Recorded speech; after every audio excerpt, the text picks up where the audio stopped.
Hi there, this is Dr. Falcon, and today I want to talk about everyday usability. Normally when we think about usability, we think of computer software or aviation equipment or instrumentation that might be in your car, things like that. But everyday usability are things that we encounter on a regular basis in our normal lives that may make a little or big impact on how you use things. So today we're going to talk a little bit about the Ultra Downy fabric softener, particularly the bottle and the way that it's designed, and then comparing how it's designed to how it's actually used. So what I want to talk about first are some of the visual and biomechanical cues that this product packaging uses to kind of teach us how to use the bottle. For most of the world, we read in top-down, left-right fashion. So the product label here coaches us that this is the correct side of the bottle. So it's top down, left, right, reading Ultra Downy, reading the displacement, reading the scent. By the way, this particular scent is one of many. The bottle itself is the same no matter what scent, so this applies to any Ultra Downy fabric softener you may get. Anyway, back to the label, top down, left to right. So we approach the bottle from this direction, okay? Also, from a biomechanical perspective, the bottle is designed with this kind of wrap-around swoosh that ties in nicely with the graphic on the label. So again, you have a visual indicator in looking at this swoosh all the way down, but also a biomechanical indicator that this is a good place to grab the bottle. It's actually contoured in a way that suggests that you approach the bottle from the left. So again, top down, left to right, and also this kind of visual and biomechanical grip based on the swoosh here. Now, the other thing I want to talk about is biomechanical bias or preference. So most people are right-handed, as am I, and so I tend to do some of my finer manipulations with my right hand. So that might be using my keys to open a lock, it might be opening a pocket knife, and in this case it might be unscrewing the lid of this bottle. So I'm going to use a gross motor skill movement with my left hand, which is considered my weak or non-dominant hand. So I'm going to grab the bottle, roar, big gross motor movement, and I'm going to use my right hand or my dominant hand for the fine movement, which is unscrewing the cap. Now, here's the problem with the bottle. We have all these indicators of this is the left side of the bottle, this is the side you approach it from, and the using your right hand for the smaller motor movements.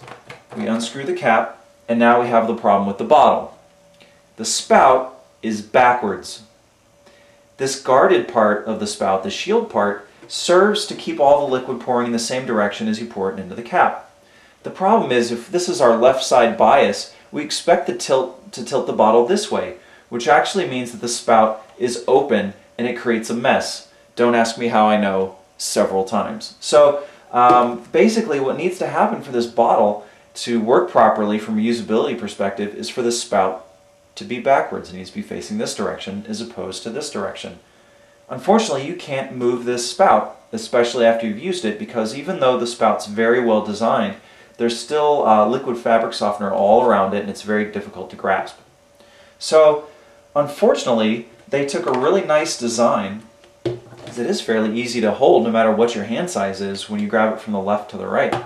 And they took a really ingenious spout concept, because all the liquid fabric softener that you don't use from the cap goes back in here and drains back into the bottle. That's really smart, and it's very clean. They kind of screwed it up by putting the spout on backwards. Now, you might say, Dr. Falcon, I'm left-handed, so does that make it easier for me?